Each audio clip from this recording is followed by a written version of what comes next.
One of the things I've been reminded of this week is the quote of Winston Churchill during World War II. I believe he was talking with his advisors.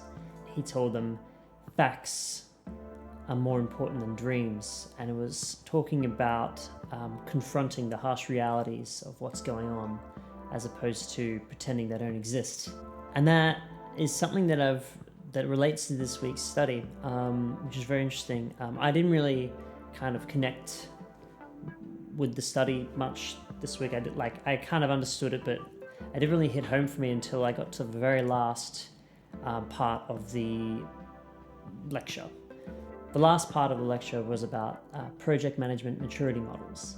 And it was in looking at that, the rest of the lecture kind of unfolded to me, because I was able to sort of immediately apply it in my life and what I've seen. And what I've realized is that many organizations or businesses, whatever, churches that I've been a part of would operate at this very low level in project management, or any kind of management, but in particular project management, where everything was very ad hoc.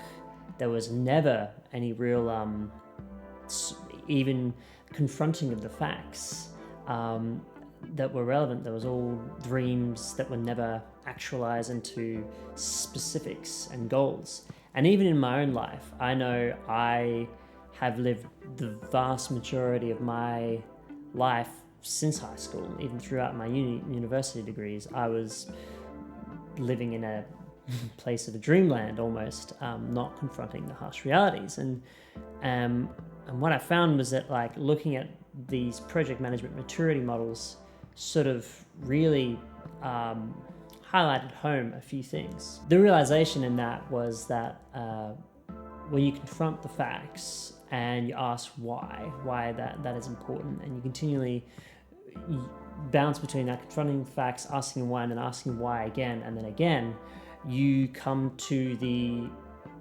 true issue of whatever it is you're going on. Because even a lot of the organizations and things that I was part of, like, it became obvious that some of them were misguided because they weren't really even understanding what the real facts of the matter were, or they were hiding from them. From there, you find the root issue. And then from the root issue, you can actually go about creating the correct objectives that align with your organization's or even personal lives as far as what is important.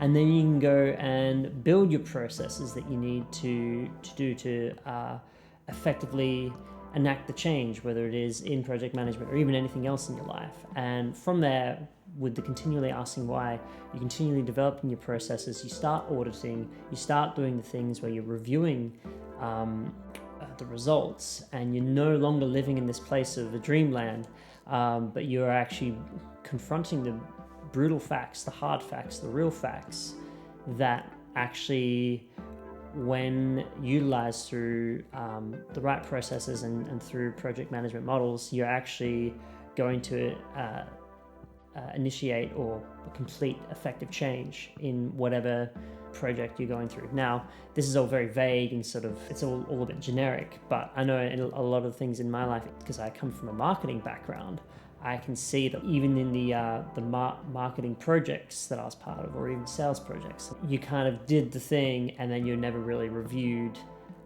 any of the results, because you wanted to go and try something else, because reviewing the results sometimes was very disappointing.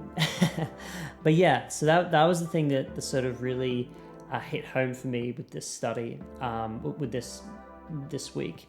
And then it actually unlocked a lot of what was actually, when I went back through my notes, I understood a lot more of what was discussed in the earlier parts of the lecture, because it just sort of reminded me of the fact that, like, it's all about confronting the facts and dealing with the why and what is important. I mean, there's other things that were interesting, breaking down the difference between technical or product knowledge versus project management knowledge, and how that can be, if you have someone who's technically very proficient, like an engineer or something, that doesn't necessarily mean they're going to be a brilliant project manager, because often they can be very tree focused versus forest focused. Yeah, I think it was an interesting week. Very interested to see where it goes. There is an assignment due in 2 weeks' time, I think.